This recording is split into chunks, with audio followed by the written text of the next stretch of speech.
आपका कहना है कि मृत्यु आपके मठ में प्रवेश नहीं कर सकती? क्या आपकी दीवारें या किवाड़ मृत्यु को रोक सकते हैं? मृत्यु को तो कोई नहीं रोक सकता मेरे बच्चे। यदि मृत्यु को कोई नहीं रोक सकता, तो उसे डरने का कारण क्या? जीवन से मोह ही भय का कारण है। जहाँ मोह नहीं, वहाँ भय नहीं। महंत जी बाल योगी से प्रभावित हुए, लेकिन अगर उन्हें अंदर आना स्वीकार न था तो महंत जी भला क्या करते? बालक की मौत निश्चित थी।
भय नहीं, सिर्फ प्रेम ही नीलकंठ का एकमात्र प्रतिभाव था।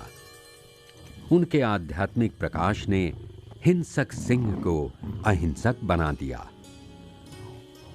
नीलकंठ भीतर से शांत थे, इसलिए बाहर भी उनके आसपास शांति व्याप्त हो जाती थी।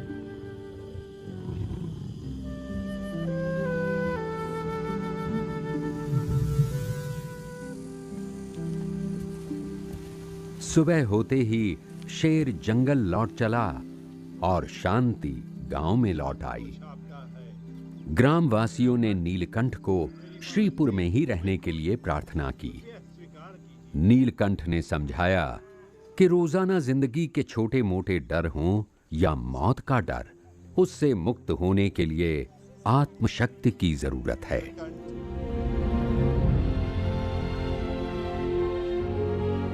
नीलकंठ जहां भी गए, अनगिनत लोगों ने उनका प्रेम पूर्ण स्वागत किया।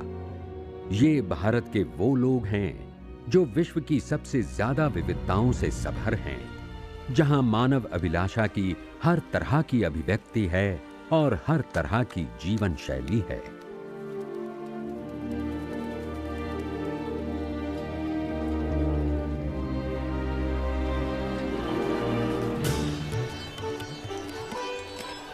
विश्व की सर्वप्रथम लोकतांत्रिक परंपराओं का जन्म हुआ था भारत में।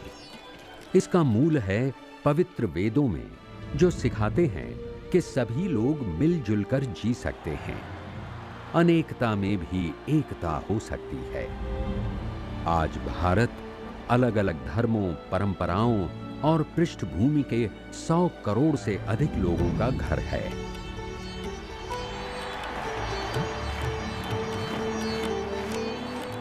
यही एकमात्र ऐसा देश है जहां 18 विभिन्न भाषाओं को जन्म मिला है, जिनके अलग अलग मूलाक्षर हैं और 1600 से भी ज्यादा बोलियां बोली जाती हैं।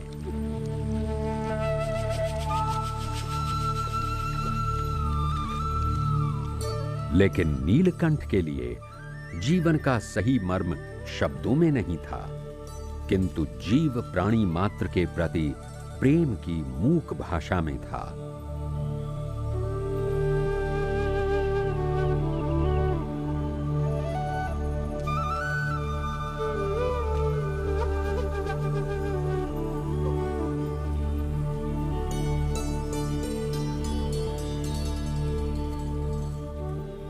नवंबर 1792 में नीलकंठ हिमालय में बद्रीनाथ पहुंचे। तब शीतकाल शुरू हो गया था। पूरा बद्रीनाथ थोड़े ही दिनों में बर्फ से ढकने वाला था। पूरा गांव नीचे गर्म स्थानों की ओर उतरने की तैयारी कर रहा था। नीचे चले जाना चाहिए। मंदिर के पुजारी ने बाल योगी नीलकंठ को अपने साथ चलने की विनती की, लेकिन नीलकंठ का लक्ष्य हिमालय में योग साधना और ध्यान करना था। पुजारी ने उन्हें चेतावनी देते हुए कहा कि पृथ्वी पर कोई भी स्थान मानव जीवन के लिए इतना कठिन नहीं जितना दिसंबर में हिमालय। बाल योगी के जीवन के लिए चिंतित महंत ने पूछा कि इतनी कठिन यात्रा वे किस लिए कर रहे हैं? मेरी यात्रा कल्याण के लिए है।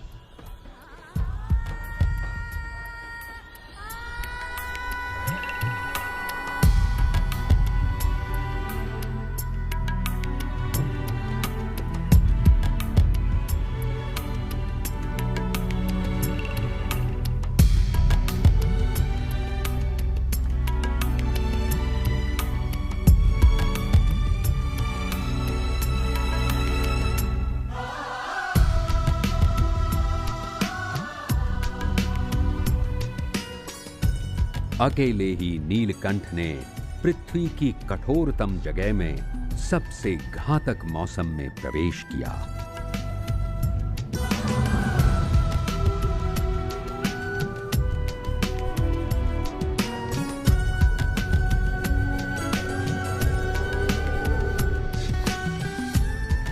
उनके सामने हिमालय के दुनिया के सबसे ऊंचे 30 में से 29 पर्वत शिखर थे, जिसमें महान एवरेस्ट भी था, 29,000 फीट से भी ज्यादा ऊंचा।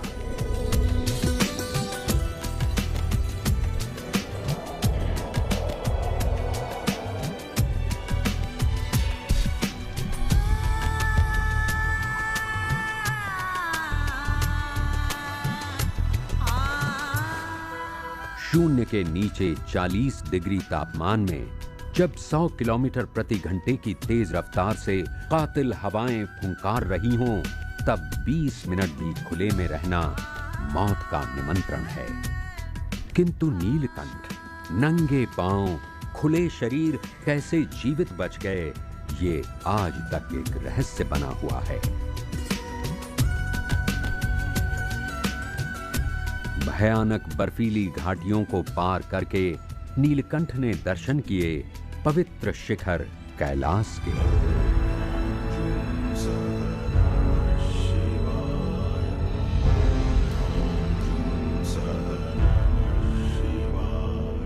वे मानसरोवर के किनारे पहुंचे। ये पृथ्वी की सबसे ऊंची झीलों में से एक है और भारत की 4 महान नदियों का स्रोत।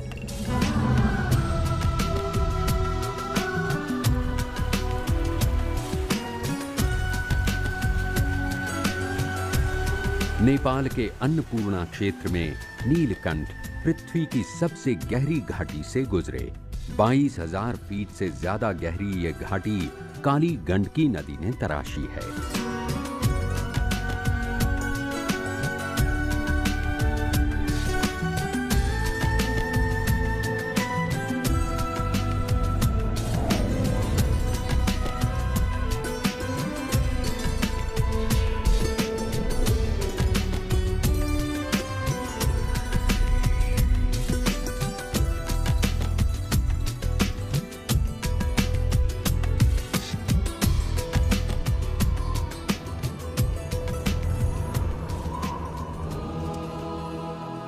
पर्वतों की ऊंचाइयों में नीलकंठ मुक्तिनाथ पहुंचे।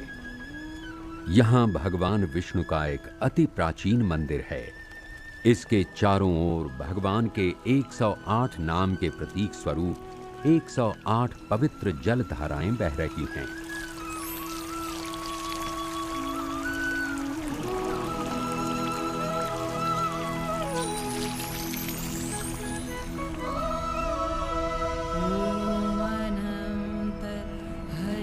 यहाँ नीलकंठ ने अपने जीवन की कठिनतम तपश्चर्या प्रारंभ की। इस विलक्षण तप मुद्रा में निश्चल ध्यान मग्न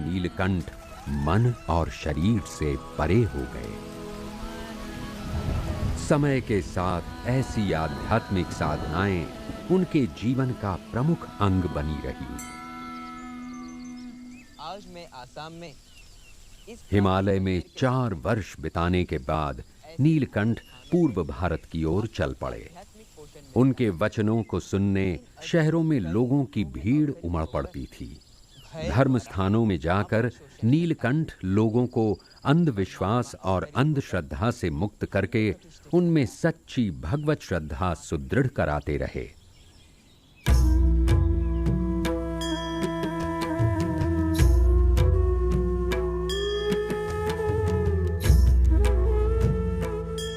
दुनिया के किसी भी देश में इतने मंदिर, इतने स्मारक और महल नहीं जितने भारत में हैं। प्राचीन काल से भारत में ऐसी वास्तुकला विकसित हुई जिसके द्वारा भव्य भवनों का निर्माण हुआ। पत्थर के बड़े बड़े स्तंभ और गुंबद बने जो हजारों वर्षों तक रहेंगे। इसमें असीम शक्ति और लावण्य का संगम है।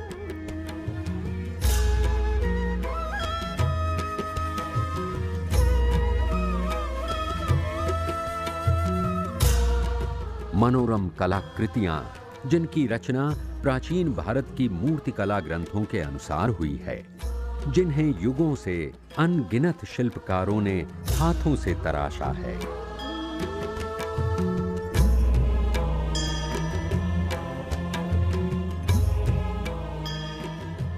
देश का हर कोना अलंकृत है सुंदर स्मारकों से, महलों से और पत्थरों के अभेद्य दुर्ग से।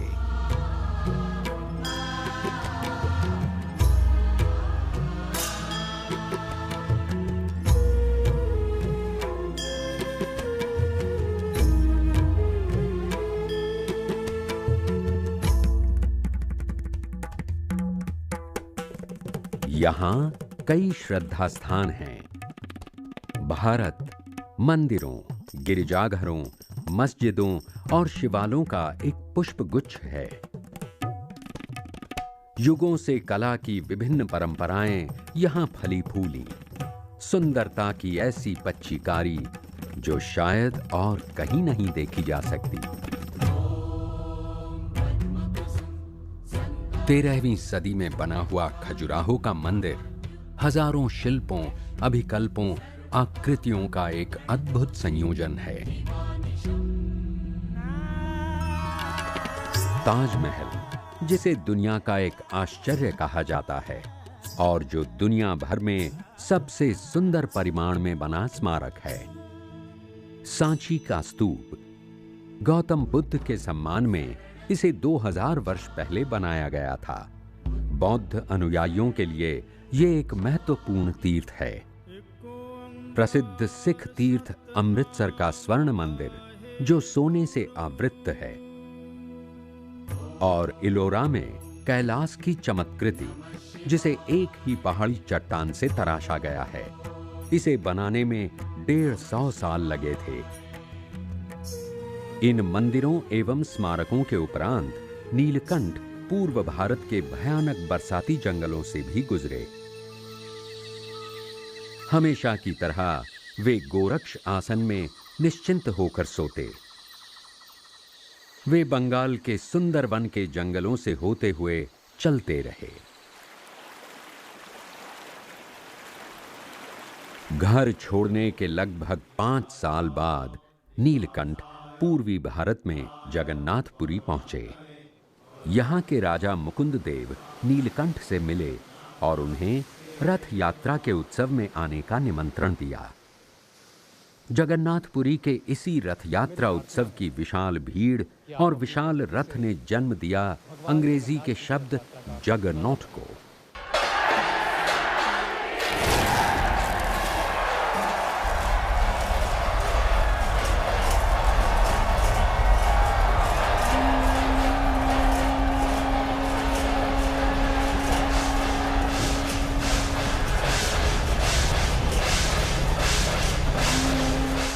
पच्चीस 100 वर्ष पुराने इस उत्सव का दर्शन करने भारत के कोने कोने से कोई 10 लाख यात्री आते हैं।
भारत में उत्सव आध्यात्मिक आनंद की अभिव्यक्ति है, जो कभी संस्कृत मंत्रोच्चार से व्यक्त की जाती है। नए साल की शुरुआत होती है अन्नकूट उत्सव से, जिसमें हजारों शाकाहारी व्यंजन भगवान को अर्पण किए जाते हैं। प्रकाश का उत्सव दिवाली, जिसे आसुरी पर दैवी तत्व एवं अंधेरे पर प्रकाश की विजय के रूप में मनाया जाता है। पूरा भारत जगमगाते दीपों और आतिशबाजियों के साथ आनंद से भर जाता है। और ये रंगों का त्योहार होली, चरम आनंद और हर्षोल्लास का अवसर।